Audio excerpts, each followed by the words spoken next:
Today for my demonstration video, I'm going to be showing you guys how to change a tire on a car. First, you want to make sure you've got the appropriate tools in order to do so. You need some way to take the lug nuts off a car, and you also need some way to jack it up. In my case, I'm going to use a floor jack. So, the first step to changing a tire on a car is you have to get access to the lug nuts. In my case, I have to remove this center cap, which I will do right now. Alright, so the next step when you're changing a tire is going to be you're going to have to loosen the lug nuts before you jack the car. So that's what I'm going to go ahead and do right now.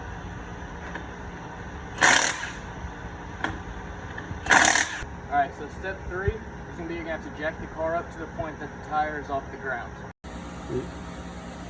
Alright, so at this point you're going to want to fully remove the lug nuts from the axle so you can take the tire and the wheel off of the vehicle. Good. Alright, so at this time, we've got the wheel ready to come off the vehicle. We're going to take it off.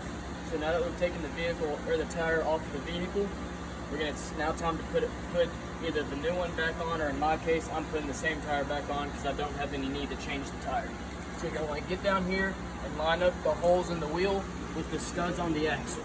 Alright, now that you've got it back on the vehicle, you're going to put the lug nuts on hand tight at this point.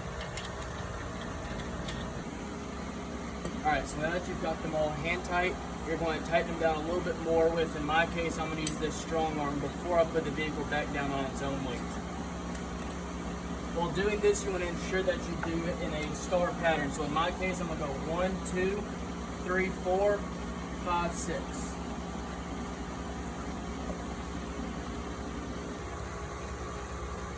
Alright, so now that we've torqued all the lug nuts back down, we're ready to put the center cap back on, and that there is how you change a tire.